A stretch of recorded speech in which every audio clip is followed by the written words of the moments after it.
Salam Bapak Ibu Saudara-saudara dimanapun berada. Kita berjumpa lagi dalam perenungan pada saat ini untuk merenungkan kebenaran firman Tuhan sebelum melakukan aktivitas, melakukan tugas tanggung jawab di dalam setiap kehidupan kita.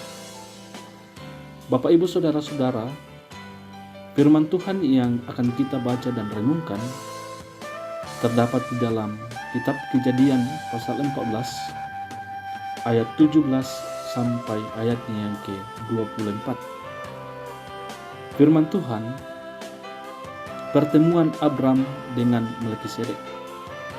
Setelah Abram kembali dari mengalahkan Kedorlaomer dan para raja yang bersama-sama dengan dia, maka keluarlah Raja Sodom menyungsung dia ke lembah Sawe, yakni lembah raja.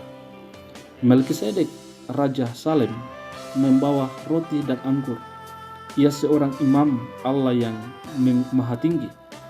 Lalu ia memberkati Abram, katanya, diberkatilah kiranya Abram oleh Allah yang maha tinggi, pencipta langit dan bumi. Dan terpujilah Allah yang maha tinggi, yang telah menyerahkan musuhmu ke tanganmu. Lalu Abram memberikan kepadanya 1/10 dari semuanya. Berkatalah Raja Sodom itu kepada Abram, berikanlah kepadaku orang-orang itu dan ambillah untukmu harta benda itu. Tetapi kata Abram kepada Raja negeri Sodom itu, aku bersumpah demi Tuhan Allah yang maha tinggi, pencipta langit dan bumi, aku tidak akan mengambil apa-apa dari kepunyaanmu itu, sepotong benang atau tali kasut pun tidak, supaya engkau jangan dapat berkata, aku telah membuat Abram menjadi kaya. Kalau aku jangan sekali-kali, hanya apa yang telah dimakan oleh bujang-bujang ini, dan juga bagian orang-orang yang pergi bersama dengan aku, yakni Aner, Eskol, dan Mamre, biarlah mereka itu mengambil bagiannya masing-masing. Amin, firman Tuhan. Bapak Ibu Saudara-saudara yang diberkati oleh Tuhan, dalam pembacaan kita dalam kitab Kejadian pasal 14 menceritakan tentang keberhasilan Abram mengalahkan raja-raja di timur dan menolong kemanakannya Lot. Keberhasilan Abram sangat luar biasa. Keberhasilan ini membuktikan bahwa Abram adalah umat yang diberkati oleh Tuhan. Jadi Bapak Ibu Saudara-saudara, mari kita mempelajari firman Tuhan yang didasarkan pada pembacaan kita, Kejadian 14 ayat 17 sampai 24. Ini memberikan informasi kepada kita alasan-alasan mengapa Abram berhasil dalam kehidupannya. Ada 3 alasan keberhasilan Abram.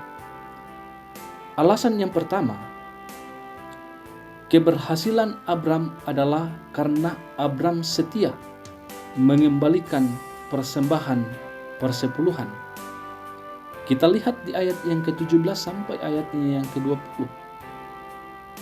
Bila mana kita membaca cerita Abram yang meraih keberhasilan dalam peperangan, maka kita bisa bertanya kepada firman Tuhan suatu pertanyaan, yaitu mengapa dia atau mengapa Abraham berhasil?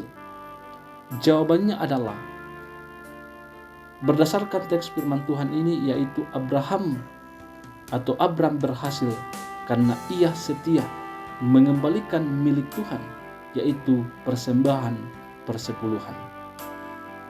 Motif dalam mengembalikan milik Tuhan yaitu terdapat di dalam Yohanes 3 ayat 16 mengatakan, karena begitu besar kasih Allah akan dunia ini, sehingga ia telah mengaruniakan anaknya yang tunggal, supaya setiap orang yang percaya kepadanya tidak binasa, melainkan beroleh hidup yang kekal.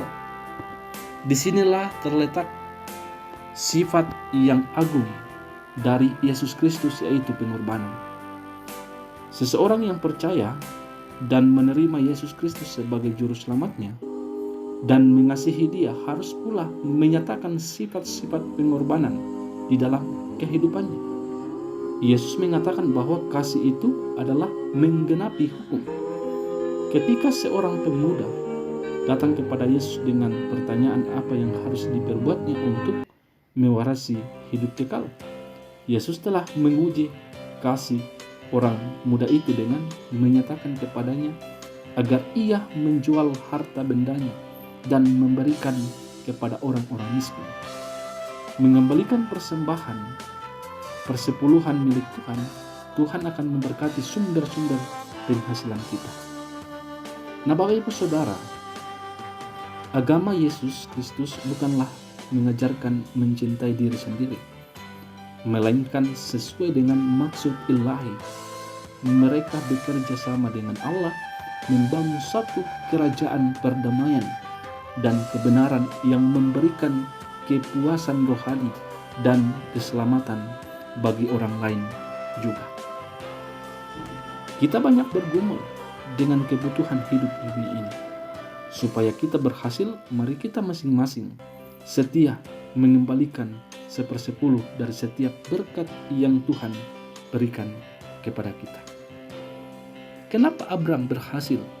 Karena Abram setia mengembalikan persembahan persepuluhan kepada Tuhan. Dan yang kedua, alasan yang kedua mengapa Abram berhasil? Karena Abram setia kepada janji-janji Tuhan. Di dalam ayat yang ke-21 sampai ayat yang ke-23 mengatakan, berkatalah Raja Sodom itu kepada Abram, berikanlah kepadaku orang-orang itu dan ambillah untukmu harta benda itu.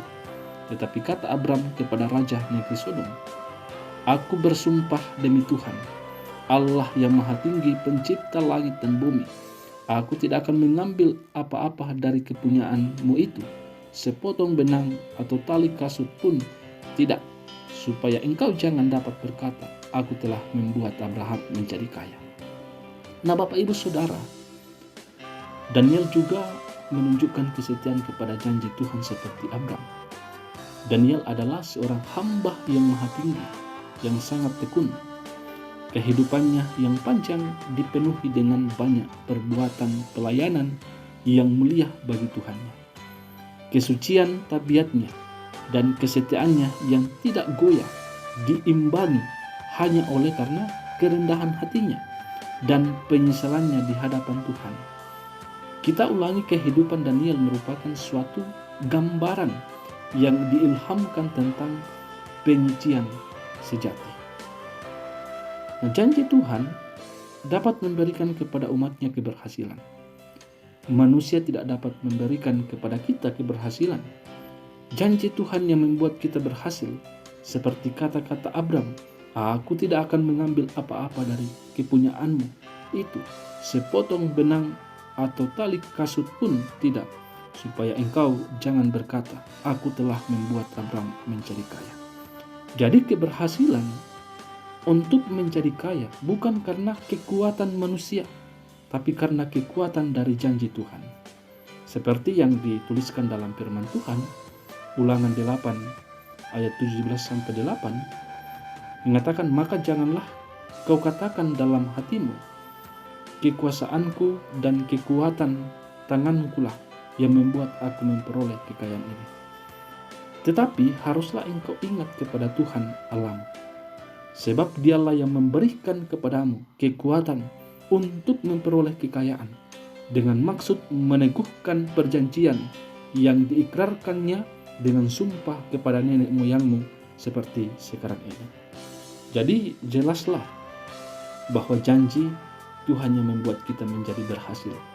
Itulah sebabnya kita sebagai umat Tuhan dapat berhasil seperti Abram bila mana kita setia kepada janji-janji firman Tuhan. Nah, Bapak Ibu Saudara-saudara, alasan yang ketiga, mengapa Abram berhasil? Karena Abram mengasihi sesamanya. Di dalam ayat yang ke-24 mengatakan, kalau aku jangan sekali-kali hanya apa yang telah dimakan oleh bujang-bujang ini dan juga bagian orang-orang yang pergi bersama-sama dengan aku, yakni Aner, Eskol, dan Mamre. Biarlah mereka itu mengambil bagiannya masing-masing. Abram, dia sangat mengasihi sesamanya.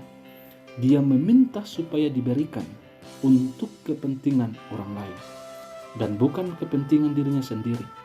Ini menunjukkan Abram sangat mengasihi sesamanya. Tuhan Yesus menasihati kita dalam Markus 12 ayat 33. Memang mengasihi dia dengan segenap hati dan dengan segenap pengertian dan dengan segenap kekuatan. Dan juga mengasihi sesama manusia seperti diri sendiri adalah jauh lebih utama daripada semua korban bakaran dan korban sembelihan. Nah, Bapak Ibu Saudara-saudara, orang-orang yang beriman harus selamanya menaruh dalam hati mereka kasih yang memenuhi hati rasul-rasul sesudah kecurahan Roh Suci. Mereka harus maju ke depan dalam penurutan sukarela terhadap hukum yang baru, yaitu supaya kamu saling mengasihi sama seperti aku telah mengasihi kamu, demikian pula kamu harus saling mengasihi. Itu terdapat dalam Yohanes 13 ayat 34. Jadi kita perlu mengasihi sesama kita. Tidak cinta diri, tetapi kita mengasihi sesama manusia lebih dari diri kita sendiri. Dan seperti Abram meraih keberhasilan, maka kita juga akan meraih keberhasilan. Jadi alasan yang ketiga Abram berhasil adalah karena dia setia mengasihi sesamanya. Nah, Bapak Ibu Saudara yang diberkati Tuhan, 3 alasan inilah Abram berhasil dalam peperangan. Karena Abram setia dalam persembahan persepuluhan. Karena Abram setia kepada janji Tuhan. Dan yang ketiga, karena Abram setia mengasihi sesamanya. Kalau kita mau berhasil dalam berbagai perjalanan hidup, marilah kita ikuti cara hidup Abram dalam meraih keberhasilan. Dan yang pasti adalah keberhasilan untuk hidup yang kekal akan menjadi kenyataan. Tuhan akan selalu memberkati kita semua dalam perjalanan kehidupan kita. Semoga kita tetap berhasil dan terus memuji dan mengagungkan nama Tuhan. Tuhan Yesus memberkati. Amin.